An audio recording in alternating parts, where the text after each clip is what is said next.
Maharashtra news सदैव आपल्यासोबत।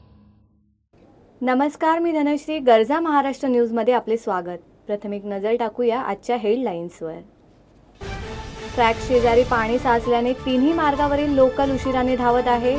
मध्य आणि पश्चिम मार्गावरील लोकल 20 मिनिटांनी तर हार्बर मार्गावरील लोकल 30 मिनिटांनी उशिरा धावत आहे। मालवणीत हातभट्टीची विषारी दारू पिऊन मृत्युमुखी पडलेल्यांची संख्या 73 वर पोहोचली तर 31 जणांवर सुरू आहेत उपचार।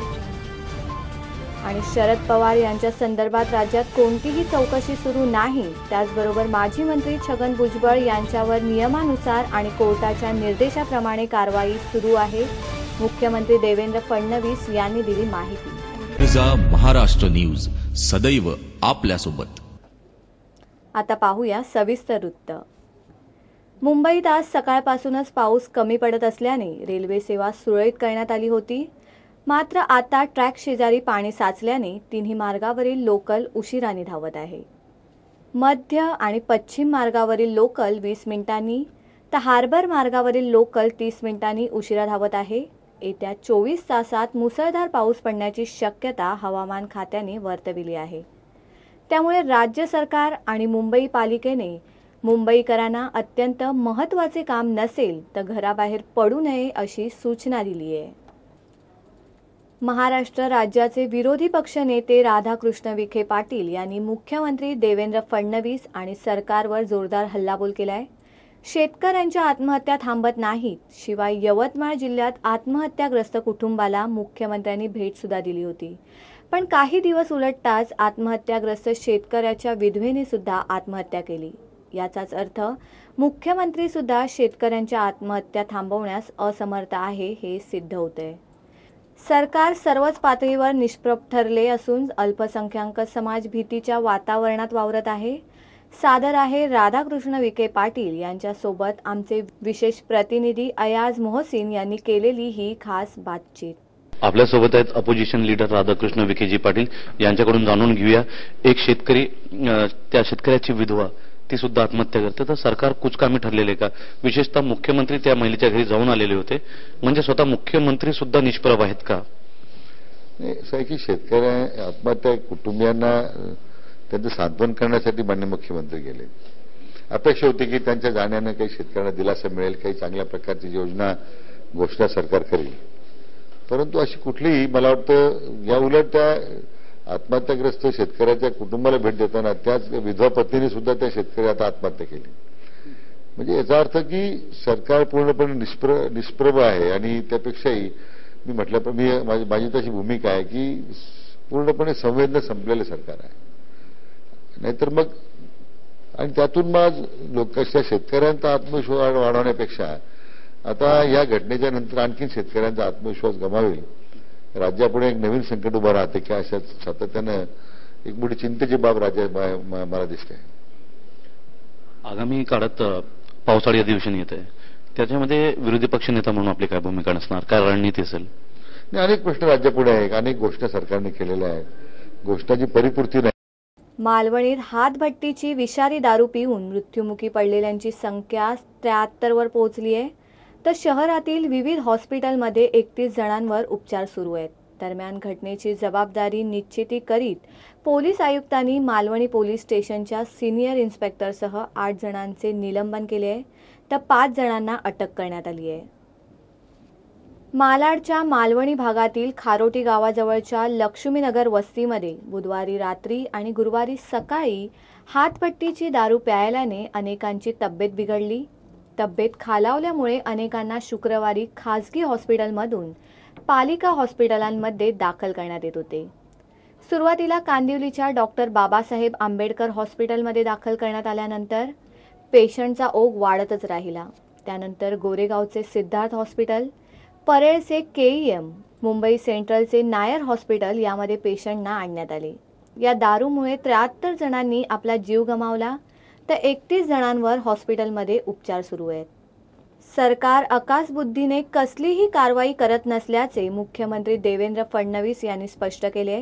राष्ट्रवादी काँग्रेसचे नेते शरद पवार यांच्याविषयी माहिती देताना त्यांनी म्हटले आहे, शरद पवार यांच्या संदर्भात राज्यात कोणतीही चौकशी सुरू नाहीये, त्यांना चौकशीला बोलविण्याचा सध्या तरी प्रश्न नाही. त्याचबरोबर माजी मंत्री छगन भुजबळ यांच्यावर नियमानुसार आणि कोर्टाच्या निर्देशाप्रमाणे कारवाई सुरू आहे. राष्ट्रवादी काँग्रेसचे नेते शरद पवार यांनी भुजबळ यांची पाठराखण करतानाच मी आणि माझे सहकारी यांना हे सरकार आम्हाला कधी जेलमध्ये टाकणार आहे याची वाट बघत आहोत असे विधान केले होते. या संदर्भात पत्रकारांनी विचारले असता मुख्यमंत्री फडणवीस यांनी पवार यांची राज्यात कोणतीही चौकशी सुरू नसल्याचे स्पष्ट केले. भुजबळ यांच्यावरील कारवाई ही नियमानुसार आणि कोर्टाच्या निर्देशांप्रमाणे करण्यात येत असल्याचे त्यांनी सांगितले. आम्ही कायद्याने काम करीत असून अँटी करप्शन ब्युरो पुराव्यांच्या आधारे काम करत आहे. सरकार अकसबुद्धीने कसलीही कारवाई करत नाही असे स्पष्टीकरण मुख्यमंत्र्यांनी दिले. जलयुक्त शिवार अभियानांतर्गत विविध कामांची पाहणी करण्यासाठी ते गुरुवारी जिल्ह्यात आले होते. राष्ट्रवादी काँग्रेस पार्टीचे ज्येष्ठ नेते तथा अखिल भारतीय महात्मा फुले समता परिषदेचे संस्थापक अध्यक्ष छगन भुजबळ यांच्यावर सरकारने राजकीय सुडापुटी खोटे गुन्हे दाखल करून बदनामी करण्याचे षडयंत्र चालविले असल्याचा आरोप अखिल भारतीय समता परिषदेकडून करण्यात आला आहे. भुजबळ यांच्यावरील गुन्हे मागे घ्या या मागणीसाठी राहुरी येथे रास्ता रोको करण्यात आला आहे. भुजबळांना दडपून पूर्ण ओबीसी समाजाचे तसेच बहुजन आणि मागासवर्गीयांचे खच्चीकरण करण्याची भूमिका यातून असल्याचा आरोप समता परिषदेकडून करण्यात आला आहे.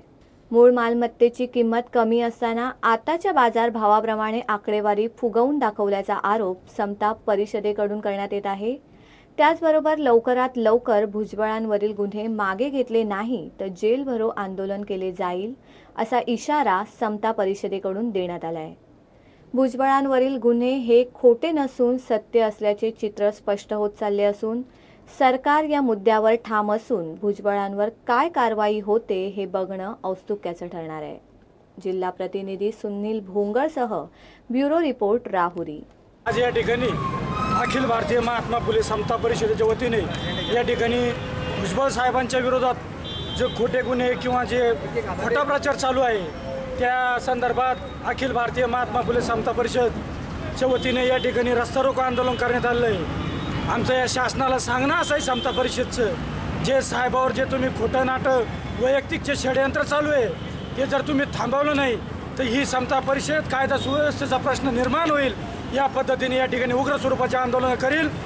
आम्ही एवढा सरकारला या फडणवीस सरकारला इशारा देतो काय ज्या भुजबळांनी 95 साली जे युतीचं सरकार घालवलं त्यांना त्या भुजबळांची भीती असल्यामुळे कुठेतरी खोटे नाटे गुन्ह्यात गुंतवून किंवा त्यांची जी जुनी वडिलोपार्जित संपत्ती आहे त्याची किंमत आवाजावी वाढवून जे काय मीडियाला दाखवलं जात आहे ते जर या ठिकाणी या सरकारने थांबवलं नाही आणि जे काय साहेबांनी निर्णय घेतले असेल ते काय साहेबांनी एकट्याने घेतले नसून जी कॅबिनेट मंत्रिगटाची उपसमिती असतील त्यांनी ते निर्णय घेतलेले आहे तरी व्यक्तिदोष पोटी किंवा बिहारला जी निवडणूक लागलेली आहे साहेब तिकडे प्रचारला जाणार होते ते कुठेतरी थांबवण्यासाठी हे जे काही षडयंत्र रचलेलं आहे.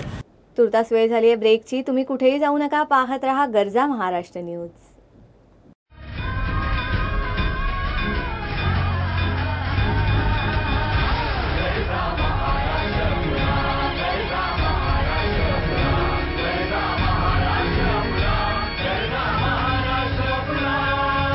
गरजा महाराष्ट्र न्यूज सदैव आपल्यासोबत.